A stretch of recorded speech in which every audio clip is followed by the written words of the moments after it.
साधु और अकृतघ्न चूहा। बहुत समय पहले की बात है। एक जंगल में एक आश्रम में एक साधु रहते थे। एक दिन वह पेड़ के नीचे ध्यान लगाकर बैठे थे कि चूहे का एक बच्चा उनकी गोद में आ गिरा। उन्होंने आंखें खोलकर चूहे के बच्चे को देखा, जो शायद किसी कोए की चोंच से छूटकर उनकी गोद में आ गिरा था। दयालु साधु ने चूहे को अपने आश्रम में शरण दे दी। वह उसकी देखभाल करते, वह अपने बच्चे की तरह पालते। चूहे का बच्चा खुशी खुशी रहने लगा।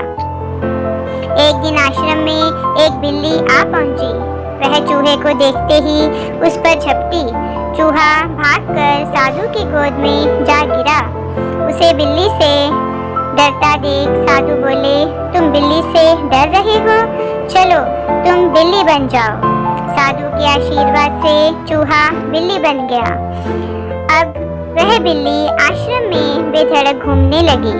लेकिन एक दिन उसने कुत्ता देख लिया।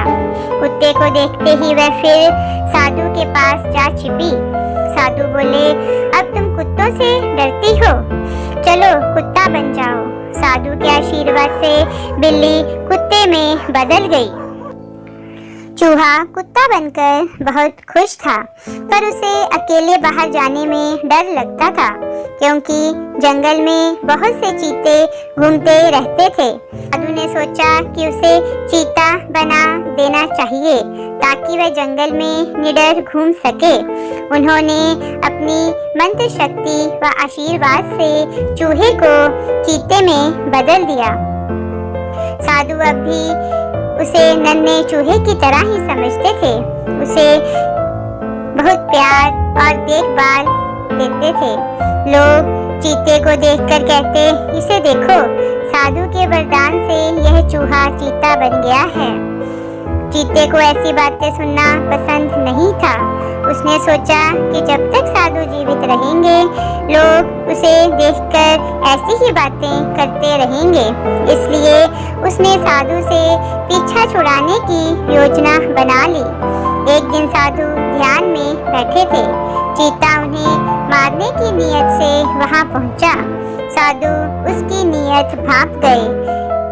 इससे पहले कि वह उन पर हमला करता, वे बोले, कृतघ्न जीव, तू फिर से चूहा ही बन जा। जल्दी ही ताकतवर चीता छोटे से चूहे में बदल गया। इस कहानी से हमें यही शिक्षा मिलती है कि हमें अपने शुभ चिंतकों के प्रति विनम्र व कृतज्ञ होना चाहिए। धन्यवाद।